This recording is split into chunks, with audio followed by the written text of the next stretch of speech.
a document. This is sorry about that.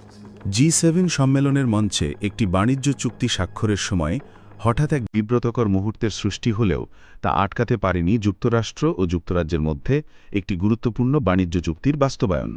সোমবার কানাডায় আয়োজিত সম্মেলনে যুক্তরাষ্ট্রের প্রেসিডেন্ট ডোনাল্ড ট্রাম্প এবং ব্রিটিশ প্রধানমন্ত্রী কিয়ার স্টারমার একটি যৌথ বাণিজ্য চুক্তিতে স্বাক্ষর করেন।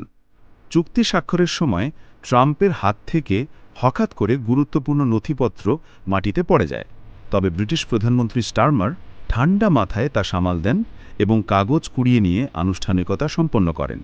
স্টারমার বলেন, এটি আমাদের উভয় দেশের জন্য একটি গুরুত্বপূর্ণ দিন, একটি শক্তিশালী অংশীদারিত্বের প্রতিফলন। ধন্যবাদ ডোনাল্ড। চুক্তিটি অনুসারে যুক্তরাষ্ট্র যুক্তরাজ্য থেকে আমদানিকৃত পণ্যের উপর শুল্ক হ্রাস করবে।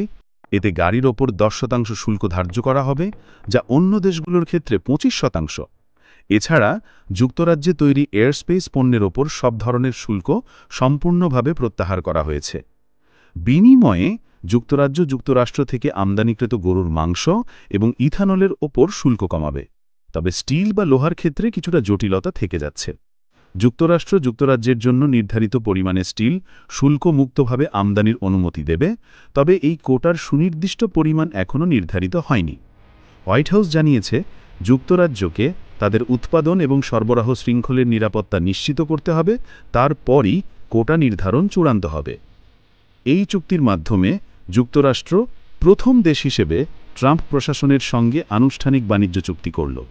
প্রেসিডেন্ট ট্রাম্প বলেন, আমরা দীর্ঘদিনের মিত্র এবং এখন ভালো বন্ধু হয়ে উঠেছি। ও আমার চেয়ে কিছুটা বেশি উদারপন্থী হলেও আমরা একসঙ্গে কাজ করতে পারছি। অন্যদিকে একই দিন জাপানের প্রধানমন্ত্রী শিগেরু ইশিবা যুক্তরাষ্ট্রের সঙ্গে একটি বাণিজ্য চুক্তিতে পৌঁছাতে ব্যর্থ হন। G7 সম্মেলনের পাশে 30 মিনিটের একটি দ্বিপাক্ষিক আলোচনার পর তারা শুধু ভবিষ্যতে আবার আলোচনা করার প্রতিশ্রুতি দেন।